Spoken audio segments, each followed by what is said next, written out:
Molly and Al are used to living a life on the road.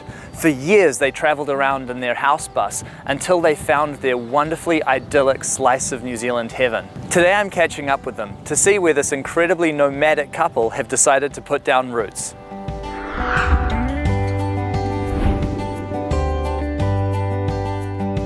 We've driven about an hour and a half out of Christchurch to get to the address that Molly gave me. And this place is amazing. I mean, we are really off the beaten track right now.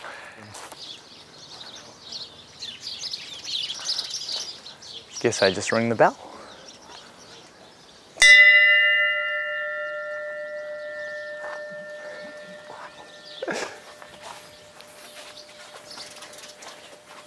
Hi there. Hi guys, welcome to paradise. Thank you very much. Lovely to meet you. I'm Bryce. Hi. Come what in. An amazing place you've got here. Thank you. How did you even come to be here? How did you find this place? Well, we were looking for somewhere else and came across it with our house bus about 25 years ago. Kept visiting with the house bus and eventually were lucky enough to buy what was basically a burnt out section. This place here was just a bare section that an old chap lived on with his house truck. He'd lived here for about 15 months and he wanted to get back on the road. So we bought it and then we started fixing a few things up. When we bought it, there was anything you're going to see wasn't here. This is all a Molly and Al creation. You have to become can-do and just do stuff. It Yep. doesn't have to be pretty or fantastic or No. anything, just And do ask. it. Ask. Yeah. Look at what other people have done, has to be the biggest thing. And just expand your whole horizons, really, and learn how to do things. Well, I can't wait to see what you've created here. It looks like Groovy. such a treat. Let's have Okay. a look. The main thing to remember when you get a place is that everything evolves. Right. You can't do everything at once. Sure. We're all human and a lot of it is money related. So you sit down and you write a list. What are the most relevant things right now? Okay, heat, cooking, warmth, power. When we originally came here, no power, no water, nothing. So we had to arrange water, like our own bore, which we've done, learn how to pump it, things like that. Learn about generators, learn about solar power, more than what I knew about with it being on the bus, and you actually become to enjoy it, and especially when you do stuff that works, even better, a bonus. We run solely on generator and solar power. Right. But it's not an issue and there's no bills. Always a huge plus. Yeah, so I guess to run our fridge, our stove, things like that, our hot water, we go through 1 9 kg bottle a week. Right. Okay, but we've got like 4 or 5 of them which we rotate. Yeah. In winter is the only time we use the generator, and so $20 worth of gas a week serves that. So other than that and buying wine, we don't have a lot of output. Because you're actually growing a lot of your food here as well, I do, aren't you? and it's all organic. Yeah, I've got big veggie gardens. Everything here that I grow has to serve a purpose. So it either has to be aesthetically beautiful with a smell, or I can eat it. So in here we have our laundry. Right. And it's a laundry, you know. You just have a washing machine. So that's what we have. Oh, and the chicken food. And some junk. But this goes by the generator. Right. So we have a generator room down there. Good generator. It's turn start, you know, so I don't have to pull anything because as you get older, things get harder. The water tower, we all have our own wells here. Right. Our well is 8 metres. And if we need to use it, we can. But the local farmer wanted to put a new well down 80 metres. And to do that, the council said, yeah, sure, but you need to put a lead to the batches because of fire. And this is beautiful water, artesian water from the mountains, filtered through Canterbury. You don't get any better. No chemicals, no fluoridation, no chlorine, no crap, just water. You know, what you're supposed to have. Storage is a bit of a problem, but when you live in a bus, you get used to tight spaces. Sure, of course. And After living in the bus, we lived in the bus permanently for 8 years, and we'd maybe drop round to a friend's, and I'd be in their loo thinking, my God, look at all this waste of space in the loo. They could have shelving, and you know, you just have a different mindset, you know, and everybody gets there in the end. So none of the garden was here. This is a Stella cherry. Oh, right. And it's got a really good crop on it this year. Oh, yeah, you can see them coming out here now. My apple tree. Yeah.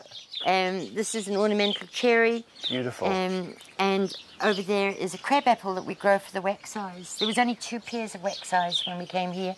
There's 500 breeding pairs now. Wow. Not because of the crab apple, because I feed them. This is a kiwi fruit, believe it or not. They're called cocktail kiwi. They're tiny little hairless kiwi fruits like this. Right. Yeah. Wow.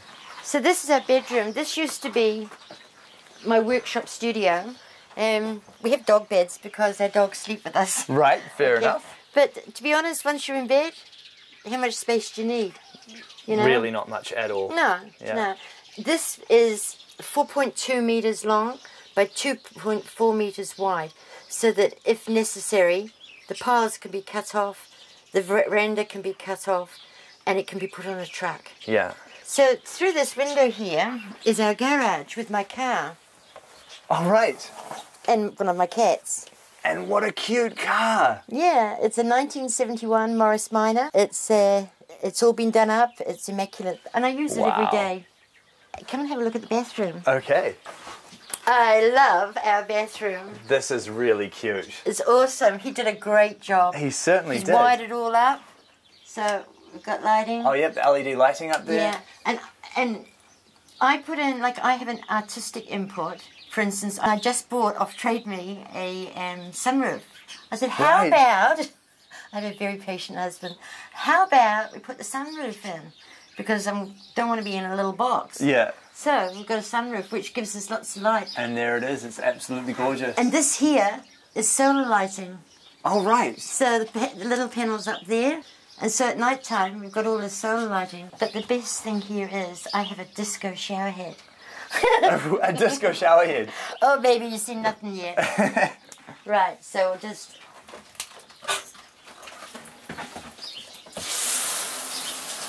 And you'll see it'll turn colours.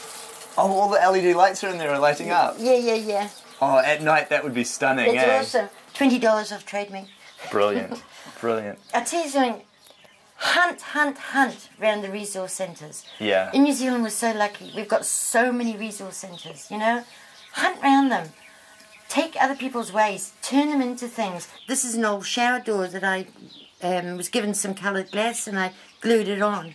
Now, this is our toilet. Right. Flash toilet. Okay? Yeah, so this looks like it's designed for a mobile home or a house park? It is. So the best thing about this, though, is you turn this to open it and... That's your flush. It's actually got a flush function. Yeah. Great. Groovy, eh? Yeah, really nice. Awesome. Small pleasures. It is. But that's what makes all the difference, eh? I think it's really what makes it a comfortable home for you. Yeah, it is. You've got to be comfortable. You do. Even in the loo. Over to the right here, we've got my potting shed, which we won't go and have a look at because it's just a potting shed, but you can have a wee picture. This here, this is Berry Delight, and it has huge, big, fat, juicy berries on it. A cross between a loganberry and a boysenberry. Oh, delicious. So versatile. I make jams. I make probably a couple of 100 jars of chutneys, jams and everything because I like giving them away. That's amazing. Yeah. And you can do that just off what you produce here on this property? Yeah, because out in the garden outside this area, I have several types of apple trees, pear trees. I've got figs, I've got feijoas, I've got olives. I've got rhubarb, I've got a lot of herbs, I've got 3 big veggie gardens. We have hens, sometimes we shoot the rabbits because they're a pest, and we give them to the dogs. And you can fish here too and eat the fish. Yeah, perfect. But we haven't got round to making wine yet. Still to come. Well, There's plenty I'm going of time. to make some elderflower champagne this year. Oh, wow. Yeah. Well, you'll have to let me know when that's ready. Oh, true, yeah. So these are little fruit trees. This is an apple. Over here is a pear tree with little pears on it. Oh, gorgeous. This is a peach, and there's 2 grapevines that grow up there. And so this bus over here in the corner, this was the original bus that you moved onto the property? Yeah. So how long had you actually lived in this bus for before you moved onto the property? We probably had lived in it permanently for a couple of years, and then we lived on this property for 8 years in it. And she looks a bit sad and rusty now, but Al's a metal man, so there's nothing you can't fix. Yeah. And so the bus, do you still use this for anything? And we will do. We've just really been busy concentrating on here. Right. So this summer, Al's looking at doing it up. Yeah. And we might use this for backpackers to come and stay in, and then we can still go away in it. Oh, great idea. Because it's fully self-contained. It's got a lovely carry and remove kitchen. And the ceiling in the lounge is full of mirrors, but I use it now as my workshop. We had this craned in. This used to be an office. Right. And I was lucky enough to buy it. Don't be frightened to wheedle people down on the price. You can only buy something once. Yeah. Okay? So they wanted 18 for this, and I gave him 15 for it. He was happy, I was happy. Yeah. So Brilliant. come on in, come and see the house. This is Fanta, our canary. He's obviously named Fanta because he's orange. Yeah.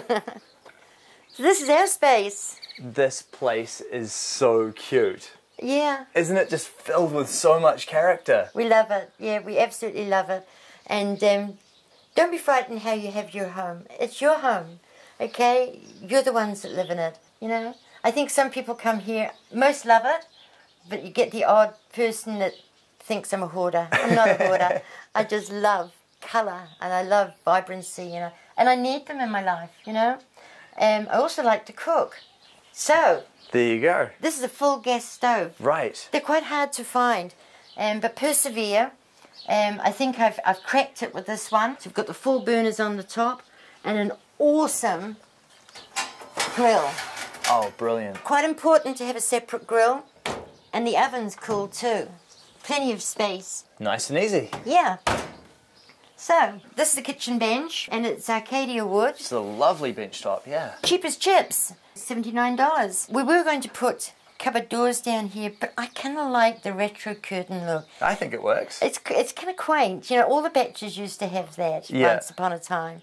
And the fridge is full gas, but it can run on 240 volts. And this darling unit is about 80, 90 years old.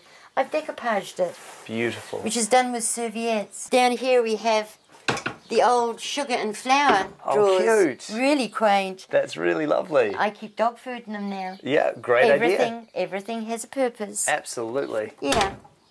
But now, are you ready? I'm ready. What are we going to We're going to see? get to the exciting part. Here is the Wemsler. Oh, look at that. This is awesome. This was going to be thrown out from a girlfriend, and we put dibs in for it. It's German precision made. It has a wet back system, which eventually we'll line up. Yeah. So we can use the fire in winter to heat our water and not just rely upon the Califont. Sure. It has a great oven. I use it all winter long. This comes down and protects the heat. So because I'd never heard of Wemsler, I got onto Mr. Google and I put in Wemsler, and how much do you think to replace this little stove? I have no idea. $14,000. You're joking. Ching ching. And your friend was just throwing it away? Dumping it, man. Just dumping it. You know? And secondhand stuff has some of it has a patina to it. It's just such a waste. So if you can, don't buy new. Get secondhand. Yeah. You'll save yourself money. And it makes a home more comfortable, I think. So come into the lounge. She's a bit full because I do quite a bit of work in here with my spinning wheel. Yeah. But we've got everything here that you would have in a normal house. Well, whatever a normal house is. We've got the TV, we've got stereo. Yeah. Except it's run on 12 volts. And the whole space really is just filled with so much character, isn't it? This is wonderful. Yeah, we love it. We absolutely love it. It's quiet here. You know, you get people in the weekend like now, but Al and I are the only people that live here permanently. Yeah. And I think because I'm an artist, I have a very restless sort of a soul, you know, and so I have peace here. Yeah. You know, we're safe, and I have peace here with the garden, with the spinning, with reading. Now, can I ask you, when you found this property, do you mind me asking what you paid for it? Okay, so 9 years ago, we got a bare, empty section, nothing on it, and it cost us $20,000. You're joking. No. That is unbelievable. Queen of the deals. Would it still be possible, do you think, to find something like that today? I actually think it would be. Right. I think the story is get yourself a bus or a little van and just get out there. So this cost $20,000. This cost $15,000. So I reckon with what we've had built, the bedroom was $15,000. I reckon this place probably owes us $50,000 now. Which, for what you have, is astounding. Yeah. I mean, that is incredible, Yeah. really. But that's not the hours worked. No, of course not. Of course not. But And the junk found. Very true. Yeah. Very true. But what I'm trying to say is, if you're out there and you're struggling and money's tough, you're not alone. Money's tough for all of us. Just do what you can and things will get better. They will. Just concentrate on one job and then go to the next. And you don't have to do everything today. You know, you've got time. Everybody's got time. It'll all just evolve. It will. Trust me. We've had some mighty adventures. We've met some awesome people. We've lived a life that has been blessed, but it's of our own doing, because we took a leap of faith. You know, we just took that leap of faith. I think you can make any place your paradise. You've just got to get into it, really. Like, it doesn't have to be here or there or anywhere. Just find somewhere and learn to enjoy it. So this is our place. I hope you enjoy it. I certainly have. I mean, I think you're absolutely right in saying that you have created a true piece of paradise here. This is marvellous. Thank you so much for sharing it with me. It's been an absolute pleasure. Yeah. Thank you so much. Spending time here feels very much like I've almost been transported to a lost world. It really is something quite special. I don't think I've ever visited a space like this before in my life. It really is incredibly unique. I think what I like most about Molly and Al's story, though, is that it shows a kind of evolution. They used to live this incredibly wild and free-spirited life on the road, and this gives them some roots, a place to settle down, but also to kind of keep that feeling alive and continue that lifestyle long into their retirement. I think it really is quite special.